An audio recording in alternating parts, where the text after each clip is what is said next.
Welcome back, everyone.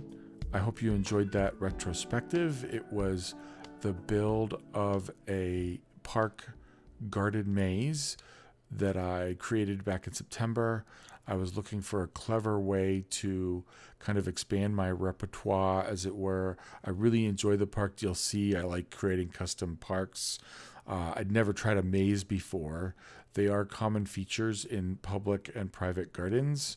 This park right here also includes the ziggurat garden and the floating gardens, and it's also incorporated into the bike network that starts on this peninsula, rides through this island, along this coast here, along this coast here, and then it joins up here through this corridor, so serving this district, and then it runs through this district around this farming DLC industry district, and then it crosses over and terminates up here.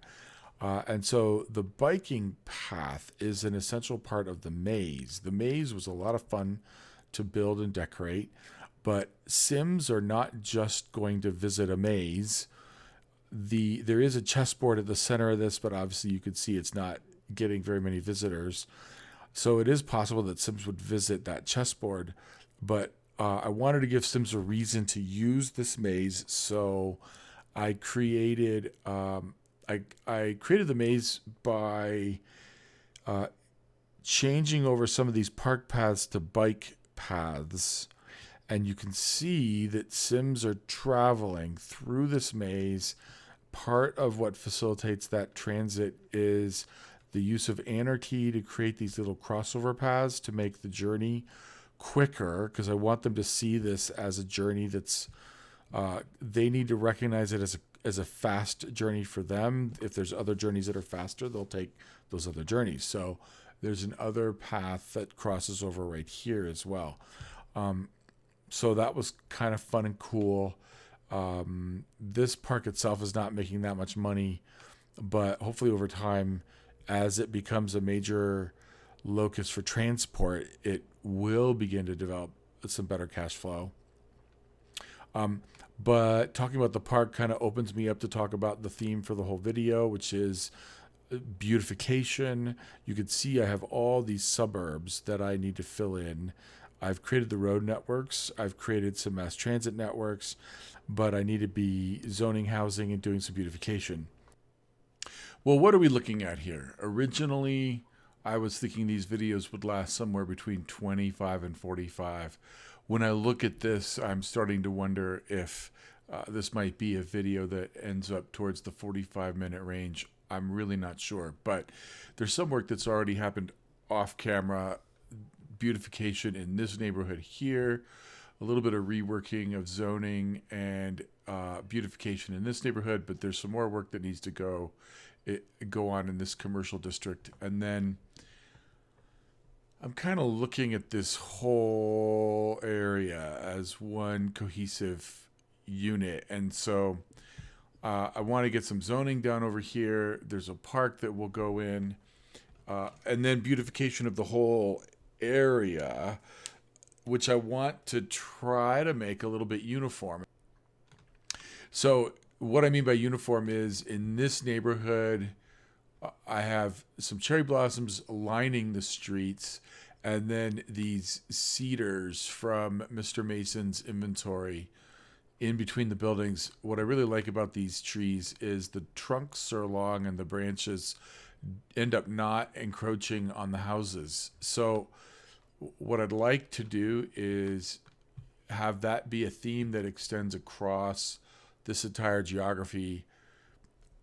But this could end up going into 2 videos, given the amount of work really that's involved, because I don't want to make the whole video time-lapse. So I think what I want to start with is doing some more zoning, and then let those zones build in while I'm doing beautification in other parts of this area. So I'm thinking, now let me look, have I made all of this? Yes, so all of this is one district.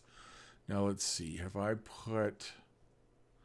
I'm not sure if I've marked these houses, so I'm going to mark that now.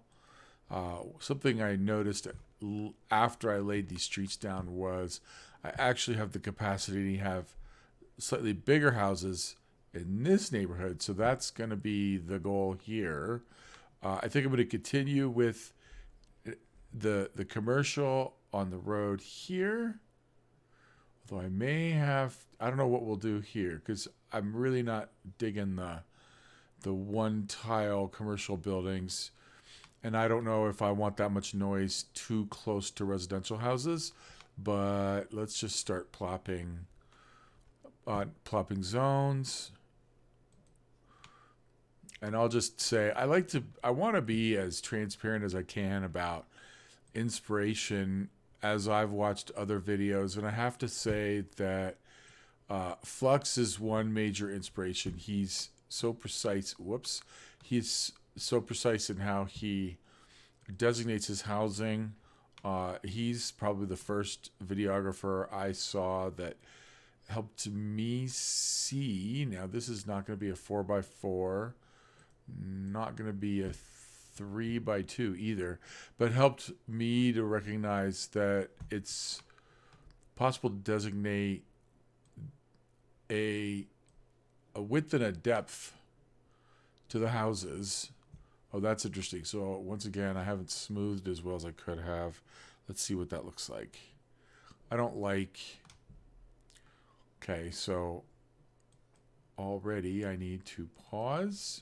I'm not going to pause, but let's just stop for a second here. And let's bring in... I always forget to do this, but this terrain right here doesn't look like it's the best. Or it needs to be smoothed out a little bit.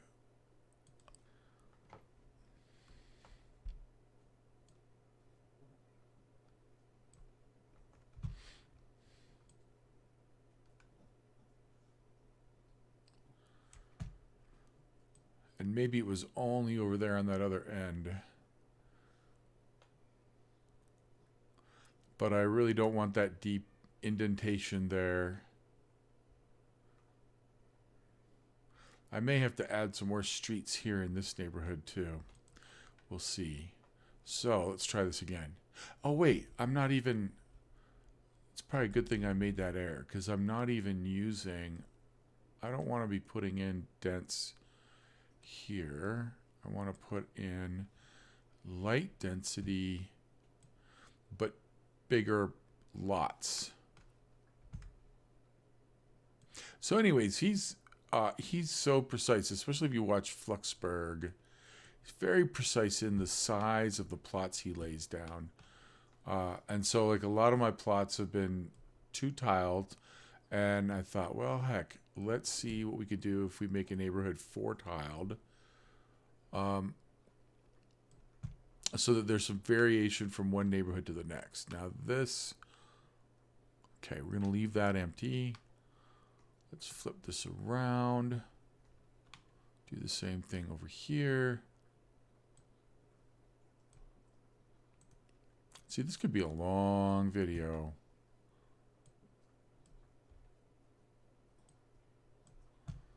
I'm going to have to add another street, I think, through here.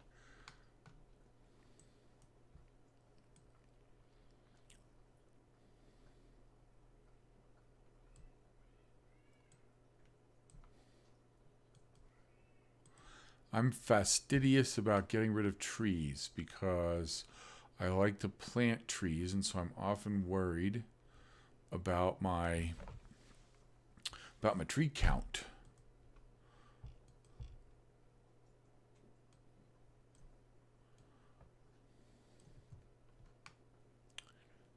Okay, so this may not actually need another road.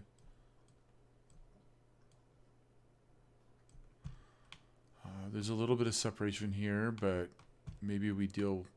I don't know, we could find something to put in there. Put in some rocks or something. Don't have to zone everything. Okay.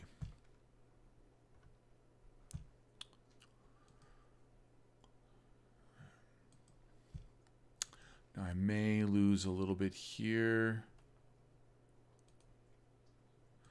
Let's hope I don't wreck any. There we go. It's a nice bike path through here would be good. Can never have too many bike paths. Can we sneak this through here without wrecking? Yes, we can. Except it looks incredibly awkward. That's just a bizarre angle for a bike path. Now, as I pull this down, I may disrupt one of those plots.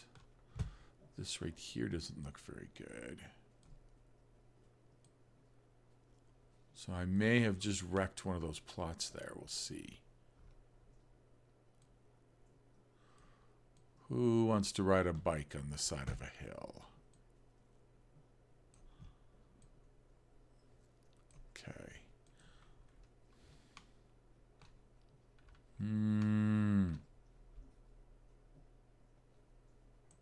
If I do that, do that.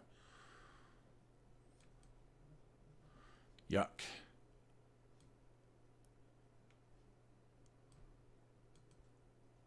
Okay, I can live with that.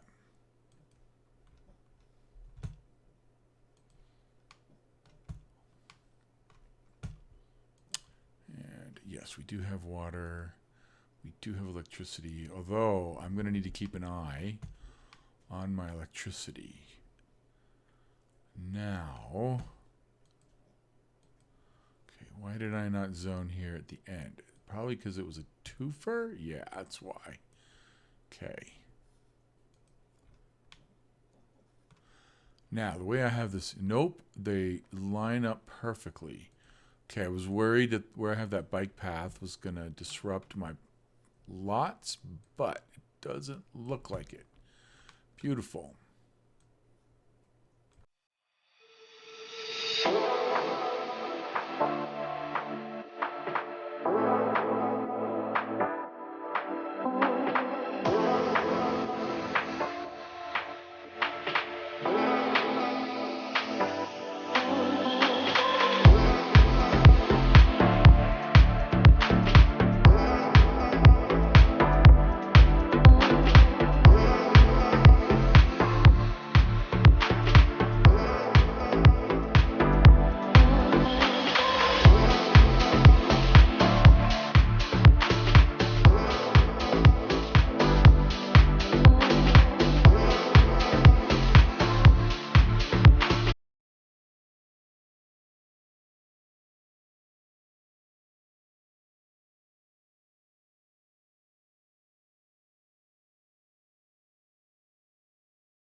Well, you could say I got a little bit carried away there. I finished all of the zoning that I wanted to do, and then, as promised, I started working on beautification. I've done most of the big picture beautification, laid some trees along the rail. actually put in a park right here with the schools adjoining. So there's an elementary school, a high school, also a community swim area, couple basketball courts, and built in this park accompanying that space, which was planned.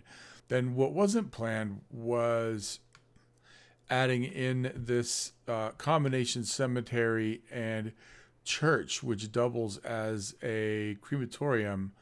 There was another player in one of the Facebook groups I follow that kind of alerted me to these custom assets. So sadly, I didn't actually record this. I spent probably a good hour working on this. So this is actually doubling as a park. This whole space is zoned as a park. We have our service buildings here, but the whole space is zoned as a park. We have the cemetery, we have the church / crematorium, and then I've added this kind of serene park space over here, garden space over here, which is meant to tie in with the church, both with the paths. And what I did was I took this red flower bush as a trim to kind of tie everything together. So it doesn't look like hopefully it doesn't look like three discrete parts. It has a kind of uniform coherence. So that, sadly, I don't have time lapse for that, but honestly, I'm kind of happy with this.